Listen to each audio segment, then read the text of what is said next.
To that end, recent confrontations within the field of contemporary art have precipitated an awareness that they have emerged in increasing numbers.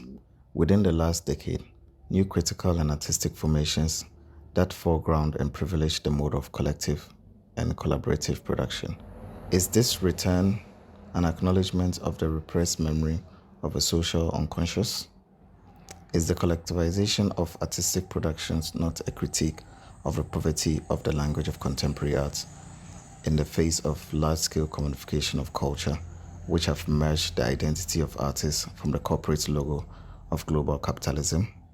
These questions shadow the return of collectivity in contemporary artistic practice and in so insistent a manner across a broad geographical area that to ignore the consistency is to miss the vital power of resonance that is part of its appeal to the contemporary thinkers and artists who propose collectivity as a course artistic work. Of course, we need not to be reminded that there is nothing novel about collectivity in art as such. It's been a crucial strategy of the avant-garde throughout the 20th century. Therefore, a proper understanding of collectivity today would be to be traced through its affinities with past examples.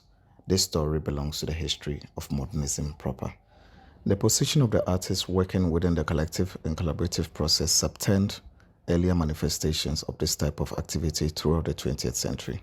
Collectivity performs an operation of interruption and transformation on traditional mechanisms and activities of artistic productions, which locate the sole figure of the individual artist at the center of authorship. Under the historical conditions of modernist ramifications, collective and collaborative practices, that is the making of an artwork by multiple authors across porous disciplinary lines, generates a radical critique of artistic ontology, qua the artist, and as such also question the enduring legacy of the artist as an autonomous individual within modernist art. This concerns the question of the authenticity of a work of art and its link to a specific author. However, there is a level at which the immanence of this discourse is also evident in the critique of the author in postmodernism.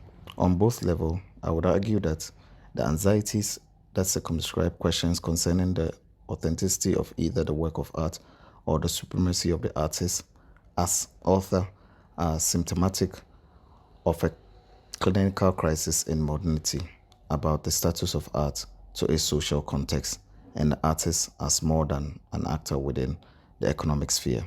This crisis has been exceptionally visible since the last decade of the 20th century. The political climate of the current global imperium adumbrates it further. If we look back historically, collectives tend to emerge during periods of crisis, in moments of social upheaval and political uncertainty within society. Such crisis often forces reprisals of conditions of production, reevaluation of the nature of artistic work, and reconfiguration of the positions of the artists in relation to economic, social, and political institutions.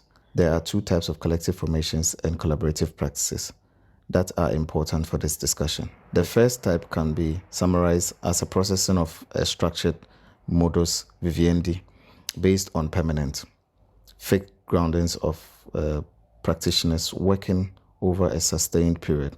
In such collectives, authorship presents the expression of a group rather than that of an individual artist. The second type of collectives tend to emphasize on a flexible, non-permanent course of affiliation, privileging collaboration on project basis than a permanent alliance. This type of collective formation can be designated as network collectives. Such networks are far more prevalent today due to radical advances in communication technologies and globalization. However, we trace the emergence of artists as producer in time of crisis by first linking up with modernism.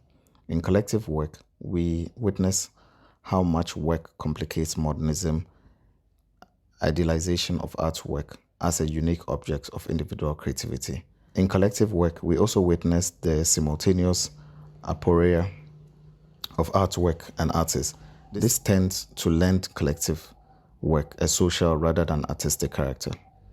Consequently, the collective imaginary has often been understood as essentially political in orientation, with minimal artistic instrumentality. In other instances, shared labor, collective practices, and the collective conceptualization of artistic work have been understood as a critique of the ramification of art and the commodification of the artist. Though collaborative or collective work has long been accepted as normal in the kind of artistic production that require ensemble work, such as in music, in the context of visual art, under which the individual artist's talent reigns over the laws of singularity of the artist, is much less the norm, particularly under the operative condition of capitalism.